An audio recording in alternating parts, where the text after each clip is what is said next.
Hey boys, welcome to Daddy Cast, Exploring Insects, Week 12. Cotton.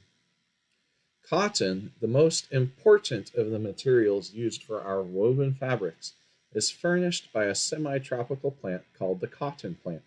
It is an herb, or even a shrub, from 1 to 2 meters high, and its large yellow flowers are followed by an abundant fruitage of bolls, each as large as an egg, filled with a silky flock, sometimes brilliantly white, sometimes a pale yellowish shade, according to the kind of cotton. In the middle of this flock are the seeds. It seems to me I have seen a flock of that kind fall in flakes in the spring from the top of poplars and willows, said Claire. The comparison is very good. Willows and poplars have for their fruit tiny little long and pointed bolls, 3 or 4 times as large as a pin's head. In the month of May, these bolls are ripe. They open and set free a very fine white down, in the middle of which are the seeds. If the air is calm, this down piles up at the foot of the trees in a bed of cotton wool, as white as snow. But at least the breath of wind, the flakes are borne long but at the least breath of wind, the flakes are borne long distances, carrying with them the seeds, which thus find unoccupied places where they can germinate and become trees. Many other seeds are provided with soft aigrettes, silky plumes, which keep them up in the air a long time and permit them distant journeys in order to disseminate the plant. For example, who is not familiar with the seeds of thistles and dandelions, those beautiful silky plumed seeds that you take pleasure in blowing into the air? Can the flock of a poplar boll be put to the same use as cotton? Jules asked. By no means. There is too little of it, and it would be too difficult to gather. Besides, it is so short, it might not be possible to spin it. But if we ourselves cannot make use of it, others find it very useful. This flock is the little bird's cotton.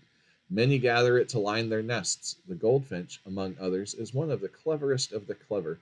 Its house of cotton is a masterpiece of elegance and solidity, and the fork of several little branches, with the cottony flock of the willow and poplar, with bits of wool that hedge thorns pull out from sheep as they pass, with the plumy aigrettes of thistle seeds, it makes for its young a cup-shaped mattress so soft and warm and wadded that no little prince in his swaddling clothes ever had the like. To build their nests, birds find materials near at hand. They only have to set to work. When spring comes, the goldfinch does not have to think of the materials for its nest. It is sure that the osier beds, thistles, and roadside hedges will furnish in abundance all that it needs. And it ought to be thus, for a bird has not the intelligence to prepare a long time in advance, by careful and wise industry, the things that it will need. Man, whose noble prerogative is to acquire everything by work and reflection, procures cotton from distant countries. A bird finds its cotton on the poplars of its grove. At maturity, the cotton bolls open wide, and their flock bursts out in soft flakes that are gathered by hand, boll by boll. The flock, well dried in the sun on screens, is beaten with flails, or, better, submitted to the action of certain machines. It is thus freed from all seeds and husks. Without any other preparation, cotton comes to us in large bales to be converted into fabrics in our manufactories. The countries that furnish the most of it are India, Egypt, Brazil, and above all, the United States of North America. In a single year, the European manufactories work up nearly 800 million kilograms of cotton. The enormous weight is not too much, for the whole world clothes itself with the precious flock, turned into print, percale, calico. Thus, human activity has no greater field than the cotton trade. How many workmen, how many delicate operations, what long voyages, all for a simple piece of print costing a few centimes, which means cents in French. A handful of cotton is gathered, we will suppose, 2 or 3,000 leagues from here. This cotton crosses the ocean, goes a quarter around the globe, and comes to France or England to be manufactured. Then it is spun, woven, ornamented with colored designs, and converted into print. Crosses the seas again to go perhaps to the other end of the world to serve as headdress. What a multiplicity of interests are brought into play! It was necessary to sow the plant, then, for a good half of the year, to cultivate it. Out of a handful of flock, then, provision must be made for the remuneration of those who have cultivated and harvested. Next comes the dealer who buys, and the mariner who transports it. To each of them is due a part of the handful of flock. Then follow the spinner, weaver, dyer, all of whom the cotton must indemnify for their work. It is far from being finished. Now come other dealers who buy the fabrics, other mariners who carry them to all parts of the world, and finally merchants who sell them at retail. How can the handful of flock pay all these interested ones without itself acquiring an exorbitant price? To accomplish this wonder, two industrial powers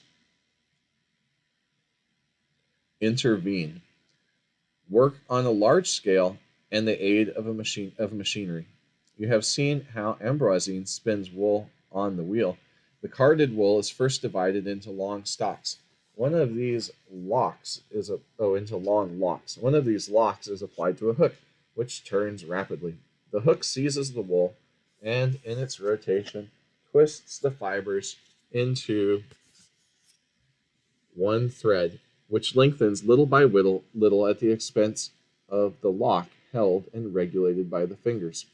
When the thread attains a certain length, Mother Ambroisine rolls it on the spindle to be suitable movement or by a suitable movement of the wheel. Then she continues twisting the wool again.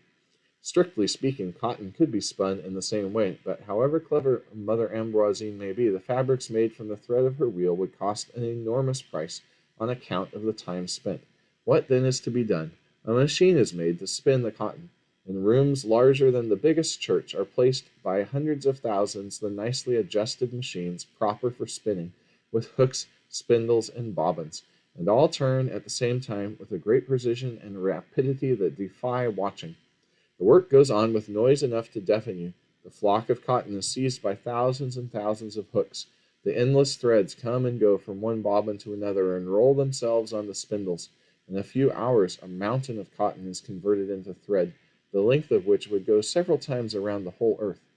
What have they spent for work which would have exhausted the strength of an army of spinners as clever as Mother Ambroisine? Some shovelfuls of coal to heat the water, the steam of which starts the machines that set everything going. Weaving, the printing of the colored designs, in short, the various operations that the flock undergoes to become cloth, are executed by means quite as expeditious, quite as economical, and it is thus that the planter, broker, mariner, spinner, weaver, dyer, and merchant can all have their share in the handful of cotton flock, which has become a piece of calico and is sold for 4 sous, which is another kind of French money from the olden days. All right, I'll talk to you guys later.